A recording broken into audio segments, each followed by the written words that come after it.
Banks दो तरीके के हैं, एक है पब्लिक सेक्टर बैंक्स, एक है प्राइवेट सेक्टर बैंक्स। जो बैंक निफ्टी है उसमें दो तरह के बैंक्स हैं, एसबीआई भी होगा और एचडीएफसी बैंक भी होगा, तो दोनों तरह के बैंक्स हैं। वेटेज ऑब्वियसली एचडीएफसी बैंक की काफी ज्यादा, आईसीआईसीआई बैंक की काफी ज्यादा, तो प्राइवेट सेक्टर बैंक की वेटेज ज्यादा है थोड़ी सी, लेकिन ऐसा नहीं है कि पब्लिक सेक्टर बैंक नहीं है। बैंक ऑफ बड़ौदा भी है।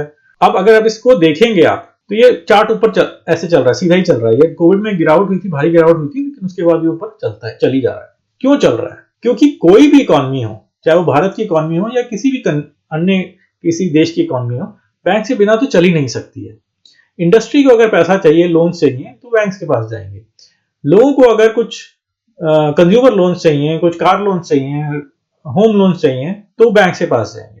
और अगर किसी को लोन नहीं चाहिए, जैसे हमारे ऐसे लोगों को किसी को नहीं चाहिए, अगर उनको पैसा जमा कराना है, सेफ रखना है, थोड़ा सा इंटरेस्ट चाहिए, तो वो बैंक के पास जाएंगे। तो बैंक का बिजनेस ही यही है कि हमारे आपके जैसे लोगों से वो पैसा लेते हैं, थोड़ा सा इंटरेस्ट देते हैं, थोड़ा जितना भी देते हैं। सेविंग बैंक में तो बहुत ही कम मिलता है, 3%, 3.5%, डिपेंडिंग कौन सा बैंक है, वो मिल जाता है।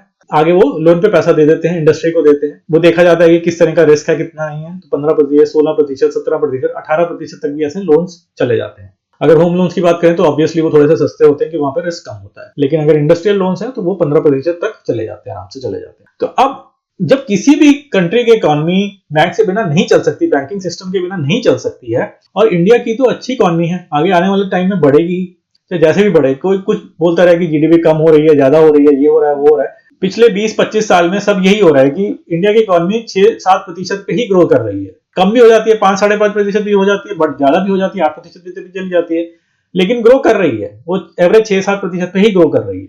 इतने बड़े कंट्री की अगर 6-7% पे ग्रो कर रही है, तो बैंकिंग का एक मेजर पार्ट है उसमें। अगर जीडीपी 6% ग्रोथ कर रही है, तो बैंक उससे ज्यादा ही ग्रो करते हैं, तो इसलिए ये ऊपर चलते रहते हैं।